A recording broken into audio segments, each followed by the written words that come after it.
Ladies and gentlemen, we are very honored to have with us this morning the architect of the Philippine Development Plan 2017-2022, the very first medium-term plan of the country to be anchored on a 10-point socioeconomic agenda that specifically includes the promotion of science and technology, along with the creative arts to enhance innovation and creative capacity towards a self-sustaining and inclusive national development.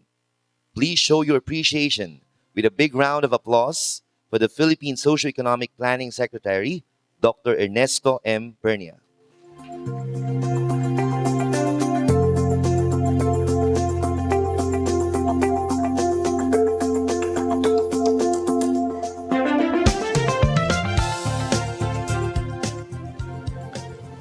I will just echo the salutations already expressed by Dr. Perry Ong.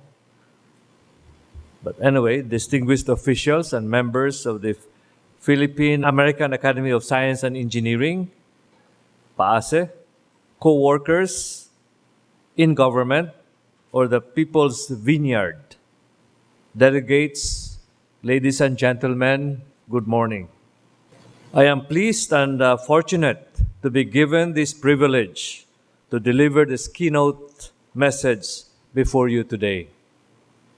I myself am a proud member of PAASE, having been elected as a member in 2005 and served on its board from 2008 to 2013.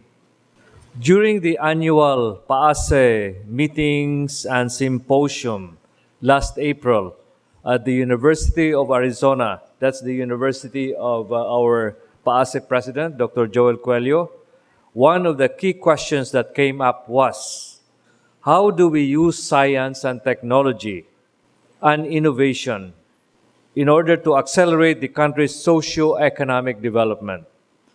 And more importantly, raise the quality of life of all Filipinos. This is also the question that we would like to impress on us all today. Let's consider it a challenge that we will be taking home with us after this meeting. As Dr. Cuello has said, now is the time to begin. That's the second best. The first best would have been 30 years earlier. We hope that after this event, game-changing ideas and action plans will be laid out and made doable. The theme of this two-day gathering, volunteerism, and I put in parentheses, so volunteerism and deep cooperation to promotes Philippine science, engineering, and innovation, echoes the strategies laid out in our Philippine Development Plan 2017 to 2022, the country's blueprint for socio-economic development. We invite you to read this comprehensive document if you haven't done so yet.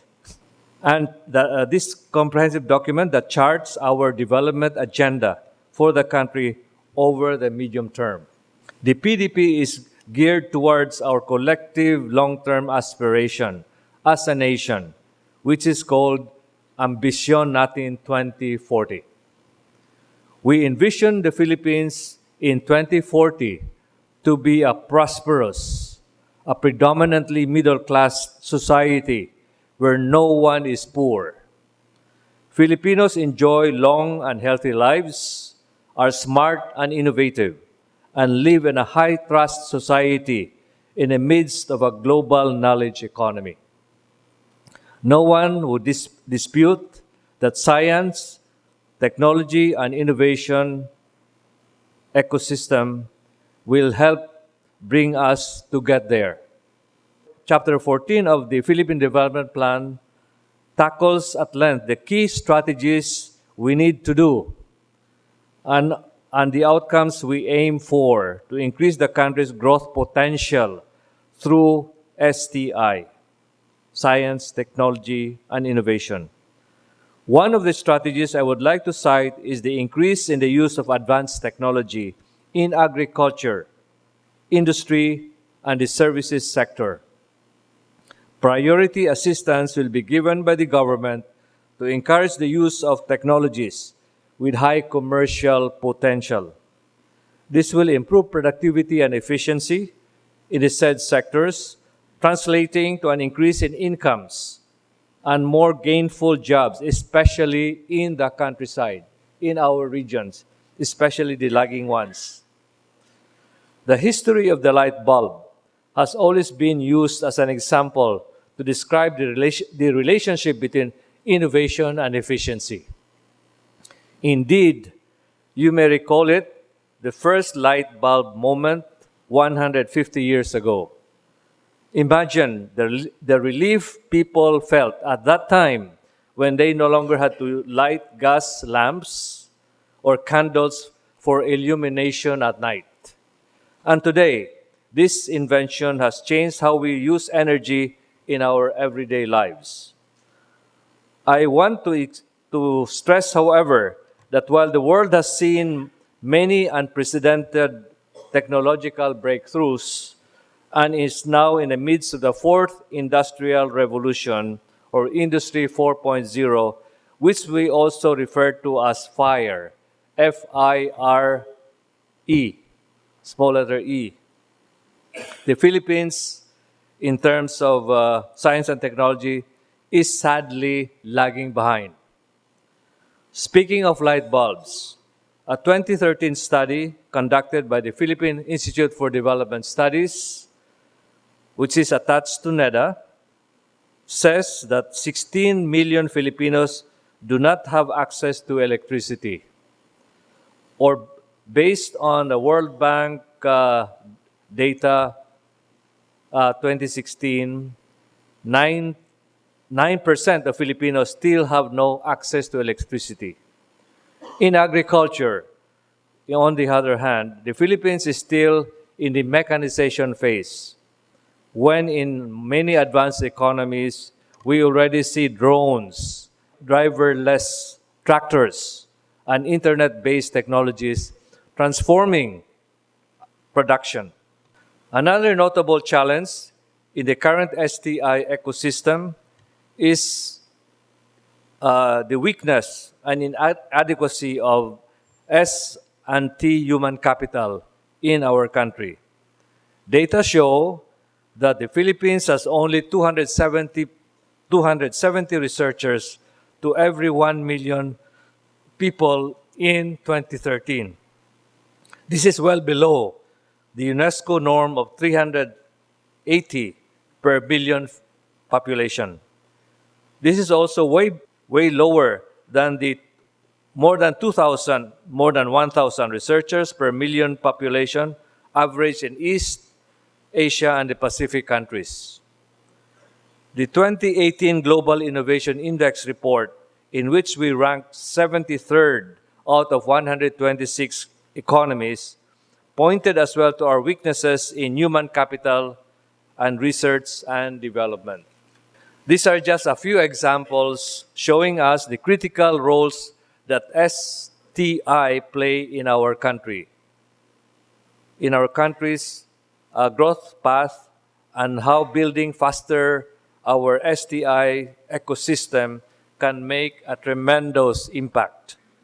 That is why we are deeply thankful to our partners, such as the PAASE, and of course UP, Ateneo, LaSalle, UST, and all other universities in the Philippines, including San Carlos in Cebu, for helping us implement the Philippine Development Plan 2017 to 2022, especially in vigorously advancing STI. Cooperative strategies between the government and PAASE include promoting the advancement of research and development and supporting Filipino scientists and engineers and students in their universities for those who are based in the US and in other countries. On the part of government, we intend to increase the share of gross domestic expenditure on research and development from a measly 0.15% to 0.5% of GDP by 2022. And of course, we also need to provide scholarships for PhD and master's degrees, which the DOST has been doing and has been ramping up under the current leadership of Secretary Boy de la Peña. Improving the STI ecosystem in the Philippines requires concerted effort. We need more programs that can ignite volunteerism and collaboration. To name one, the Department of Science and Technology is leading the Brain Gain Initiative called Strengthened Balik Scientist Program. This seeks to encourage overseas Filipino scientists and engineers and technologists, experts and professionals to return to the Philippines and contribute to the acceleration of the scientific, agro-industrial, and economic development of our country. There has been a total of 265 short-term engagements and 26 long-term engagements from 2007 to 2017 and rising further. The good news is that Republic Act 11035 or the Balik Scientist Act has institutionalized this program. This law provides incentives to returning scientists, and the Balik Scientist Act also intends to promote knowledge sharing and accelerate the flow of new technologies into the Philippines. The law coming into force has been particularly timely given the need to fire up the STI ecosystem in the country in the wake of the Fourth Industrial Revolution or fire. Apart from volunteerism, another core value that harnesses our potentials to innovate is collaboration.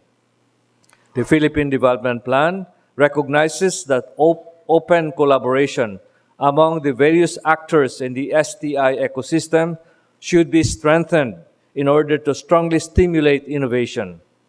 However, we must first eliminate institutional bottlenecks for joint research activities, such as burdensome processes and administrative procedures, particularly in the public higher education and research institutions. The new law on ease of doing business, or Anti-Red Tape Act, recently passed and signed by the President, should be of material help, not to mention the Philippine National ID System, currently under implementation. Meanwhile, international cooperation should be aggressively pursued. We should tap international platforms such as the Association of Southeast Asian Nations and the Asia-Pacific Economic Cooperation. In closing, let me reiterate that setting an advanced STI ecosystem in the Philippines is vital, given our rapidly changing environment, most especially in the wake of the Fourth Industrial Revolution. This will open new possibilities for the country, from creating new firms or even entirely new industries to providing high-quality jobs. It can also bring new opportunities to create and far-reaching methods of delivering public goods and services that will uplift the lives of all, especially the disadvantaged and the poor. Your active leadership in your respective fields, whether it's in the physical or social sciences or economics, and even in your daily life, other day-to-day activities, will contribute to our journey towards an inclusive and broad-based economic prosperity. Thank you, and have a good day to all.